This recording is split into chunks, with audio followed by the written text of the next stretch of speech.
When Mandal Commission gave its report, we were one of the first parties to support the Mandal Commission recommendations, giving reservations to OBC. Today, the situation is changing. All our public undertakings are being privatized. In politics, you may feel you have one vote, one man, one vote. But in social life, you will not have that value. But all of a sudden, the Modi government brought 10% reservation to EWS. And in Parliament, I raised that question. From where you bring this 10%?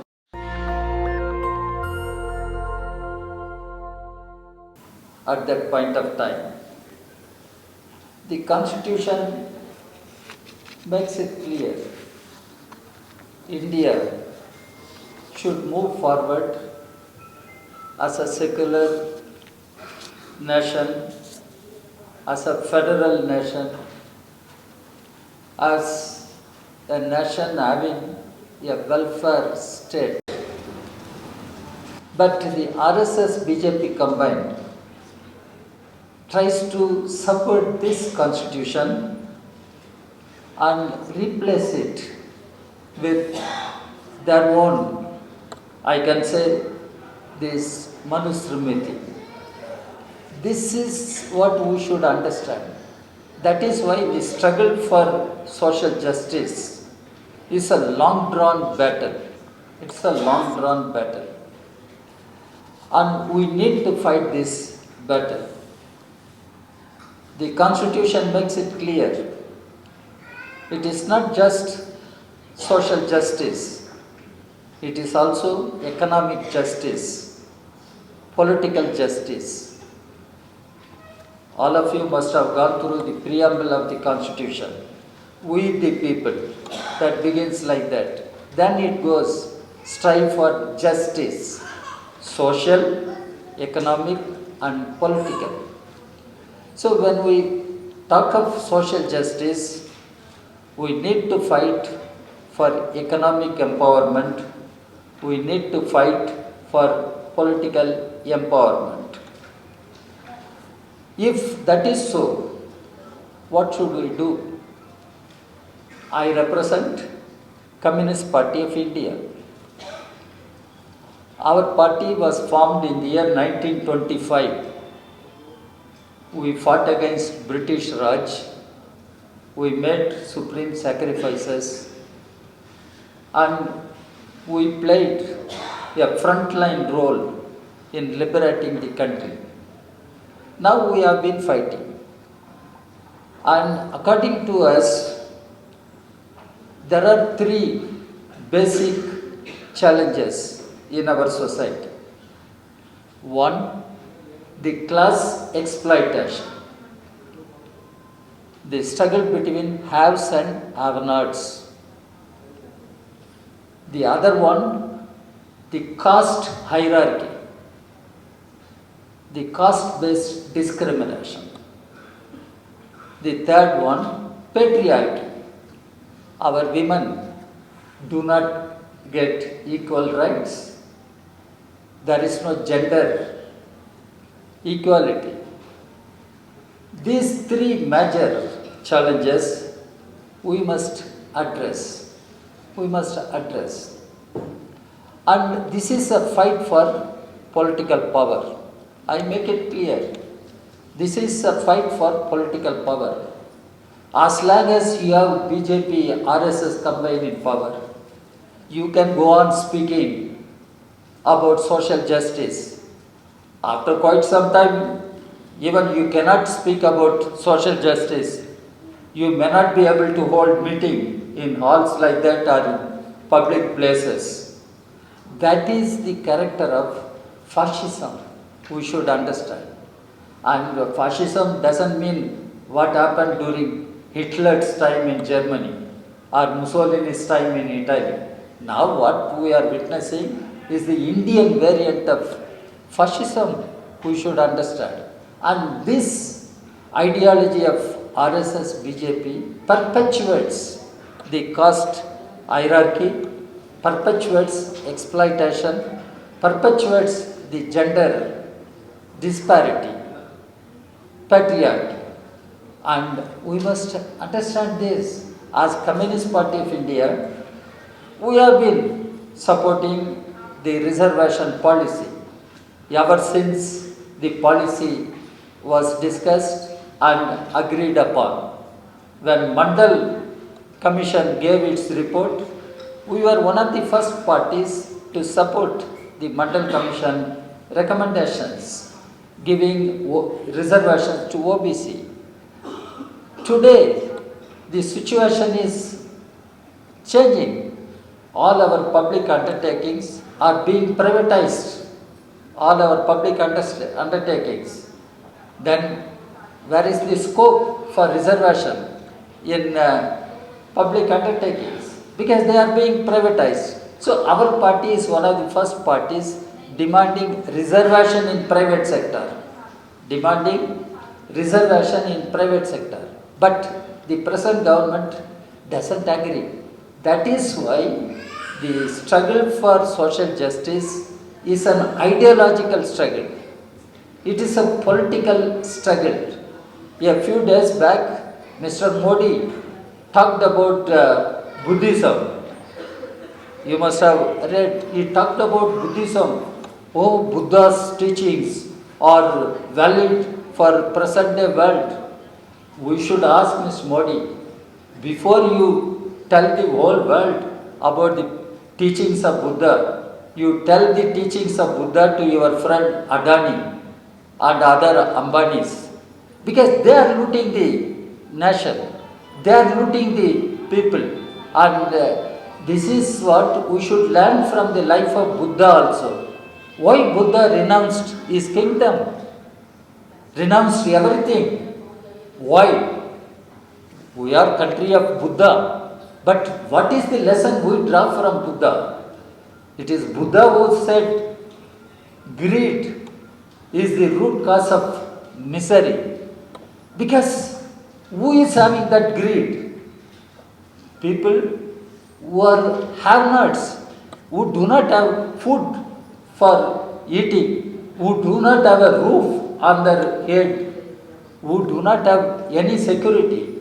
And what is that for them? But how come Adanis, Ambanis, they are becoming the world-class rich people? That is the competition going on. Who is number one? Who is number two? The rich person in the world. But they are all protected by Modi government, Modi Sarkar. That's why it becomes more ideological, political struggle, more ideological political struggle. And our Thiruvalluvar in Tamil Nadu, you must have heard Thiruvalluvar, the great poet, philosopher. He says, all are born equal. All are born equal. Pirapukkum ella uyirkum. It means all are born equal. But all are not equal. Why it happens? All are born equal, but after birth, in the name of birth, people are divided, people are discriminated, somebody is high, somebody is low. How it happens? And we are not thinking as we are human beings. We are all human beings, but we don't think we are human beings. People are compelled to think they are Hindus, they are Muslims, they are Christians, divided on the basis of religion. They are divided on the basis of caste, Brahmins, Kshatriyas, Vaishyas, Sudras, and the tragedy is the Dalits, Adivasis do not fit in that caste system also. They are being treated as outcasts. Outcasts. This is our society. This is our India. And to inculcate the value of thinking we are human beings, We must have concern and compassion, love and affection for fellow human beings. This is exactly what Buddha taught. Have compassion, love for fellow citizens. We all should live in this country, in this world. But now what is happening is something very tragic, horrific, and here we should understand this is an ideological struggle. This is an ideological struggle. Dr. Ambedkar made it very clear on when he was presenting the constitution. He made a historic speech, and in which he said on 26 January 1950, India will be entering into a life, new life. In politics, you will have one man, one vote. Sitting before me, if all are above 18, you have one vote. Adani is having one vote. But in economic life, can you equate yourselves with Adani? Ambani, I am asking you. This is exactly what Ambedkar asked. In politics, you may feel you have one vote, one man, one vote. But in social life, you will not have that value. How long we can wait for having one man, one value? One man, one value. This is what exactly Ambedkar asked. Till we achieve that one man, one value. What is the use of this constitution? Ambedkar himself raised several questions.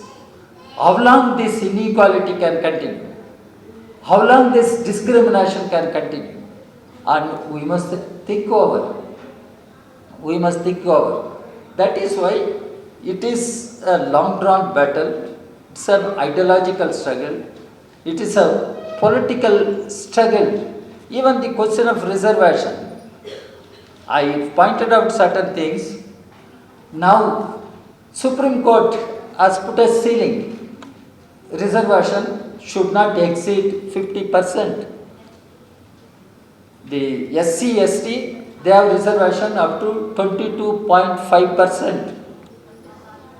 When Mandal proposed his recommendation, OBCs constitute 52% of the population, but I can't provide them reservation up to that because there is Supreme Court ceiling. So I propose 27%.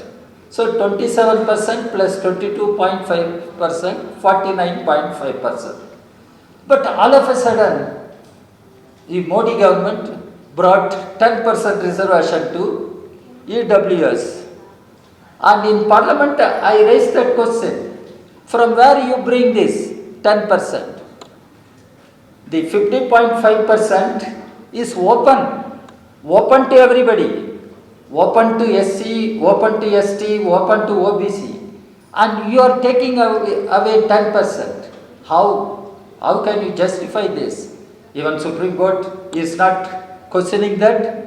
So this is the politics we are having today in the country, and the BJP RSS combined is a dangerous, a fascist combine. We must tell this to people. We must reach out to people. It is a struggle. It is not a struggle only within a hall, speaking militantly, making revolutionary speeches against the present government and making our demands very loudly. National Dastak की आपसे गुजारिश है कि अगर इसको बचाना चाहते हैं तो नेशनल दस्तक को सब्सक्राइब करने के लिए रेड कलर के सब्सक्राइब बटन को दबाएं, फिर बेल आइकन की घंटी दबाएं। नेशनल दस्तक को बचाने के लिए बहुत जरूरी है कि हर खबर को शेयर करें, लाइक करें, कमेंट जरूर करें।